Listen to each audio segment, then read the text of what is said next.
आज हम बात करने वाले हैं एक ऐसे चीज़ के बारे में जो हम में से बहुत लोगों को मुश्किल लगती है, लेकिन अगर आप इसे ठीक तरीके से समझ लिया तो ये आपकी ज़िंदगी बदल सकती है।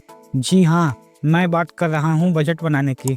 अब आप सोचेंगे, अरे यार फिर से वही बोरिंग टॉपिक, तो रुकिए, मैं आपसे वादा करता हूँ कि आज हम इसे नए एवं मज़ेदार तरीके से समझेंगे। मैं आपको केवल कैसे नहीं बल्कि क्यों बजट बनाना ज़रूरी है ये भी बताऊंगा। और यकीन मानिए, इस वीडियो के एंड तक आप खुद ही अपना बजट बनाना चाहेंगे। तो चलिए स्टार्ट करते हैं।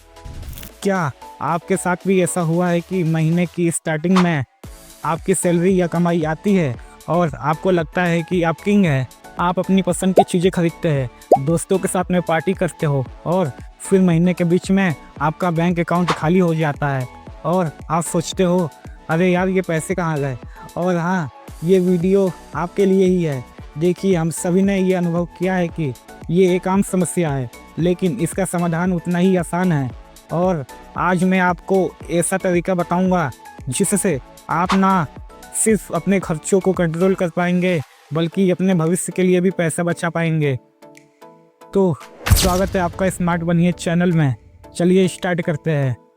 पहला स्टेप, अपनी इनकम को पहचानो। सबसे पहले हमें यह जानना होगा कि हमारे पास पैसा आता कहाँ से है। जैसे आपकी सैलरी कितनी है, अगर आप कोई साइड हसल करते हो तो उससे कितना कमाई होती है, क्या आपको रेंट से कोई इनकम आती है, और आपको अपनी सभी इनकम को एक जगह पर लिखना है। इससे आप अपनी टोटल मंथली इनकम मान सकते हो। मान लीजिए आपकी कुल इनकम 50,000 है, इसे आप एक नोटबुक या एक्सेल सीट में लिख सकते हो। दूसरा स्टेप है, अपने खर्चों को ट्रैक करो। ये सबसे ज़रूरी एवं सबसे मुश्किल स्टेप है। हमें यह पता लगाना है कि हमारे पैसे जाते कहाँ पे हैं।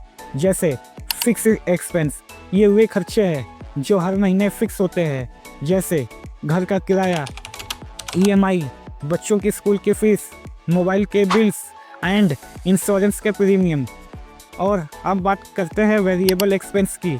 ये वे खर्चे हैं जो हर महीने चेंज होते हैं, जैसे किराने का सामान, बाहर का खाना, एंटरटेनमेंट, मूवी, शॉपिंग एवं ट्रांसपोर्टेशन, पेट्रोल का खर्चा। अब आपको एक महीने तक अपने हर छोटे और बड़े खर्चों को ट्रैक करना है। मैं जानता हूँ दोस्तों, ये थोड़ा बोरिंग है, लेकिन यकीन मानिए ये बहुत इम्पोर्टेंट है। अब आप एक छोटी डायरी बना सकते हो या अपने फ़ोन में एक ऐप डाउनलोड कर सकते हो, जैसे मिंट या वॉलेट को। हर बार जब आप कुछ भी खरीदेंगे तो तुरंत नोट करें। इससे आपको एक महीने बाद पता चलेगा कि आपके पैसे कहाँ जाते हैं। अब बात करते हैं थर्ड स्टेप की। अपनी कमाई को बांट दो 50-30-20 रूल्स में। जब आपको अपनी इनकम और खर्चे पता चल जाए तो अब सबसे मज़ेदार पार्ट आता है, अपने पैसों को सही तरीके से बांटना। इसके लिए हम 50-30-20 रूल्स का इस्तेमाल करेंगे।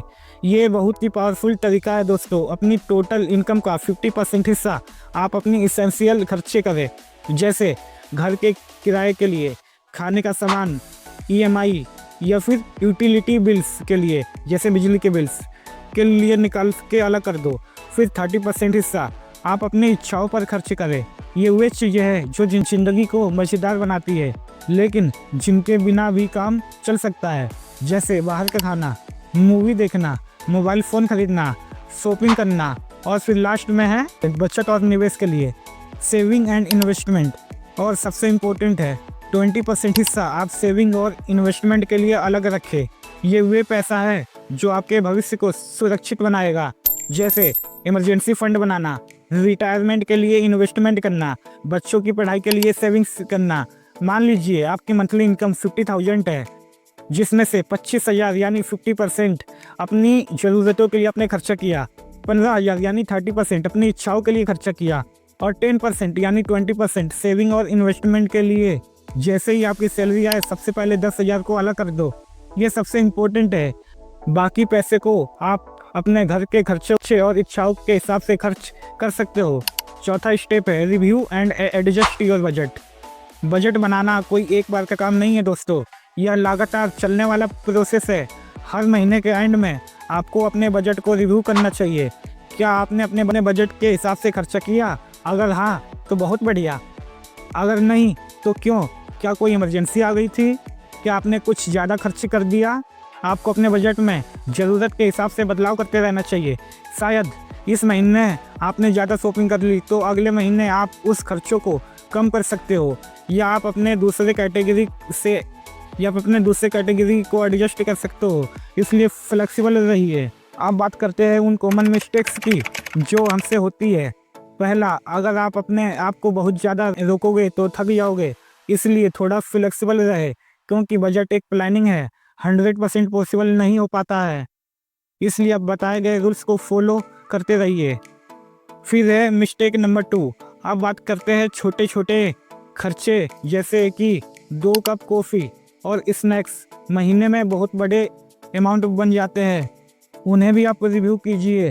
थर्ड स्टेप है गिव अप कर देना। अगर एक महीने में बजट बिगड़ गया तो हिम्मत मत हारो, क्योंकि हर महीने एक नई जर्नी है। तो दोस्तों, देखा आपने, बजट बनाना उतना भी मुश्किल नहीं है जितना हम सोचते हैं। यह सिर्फ अपनी कमाई को सही तरीके से मैनेज करने का एक तरीका है, और जब आपको ऐसा करना स्टार्ट करोगे तो आपको खुद ही अपने अंदर एक कॉन्फिडेंस महसूस होगा। अब आपके पास वो टूल है जिससे आप अपनी फाइनेंशियल लाइफ को कंट्रोल कर सकते हो। तो आज ही नोटबुक उठाइए और अपना बजट बनाना स्टार्ट कीजिए। और हाँ, आपको पैसे सेविंग में ज़्यादा ही दिक्कत होती है तो आप मेरे चैनल पे जाके मनी सेविंग टिप्स के 10 फॉर्मूले को सीखिए। मैं आपसे वहीं मिलता हूँ।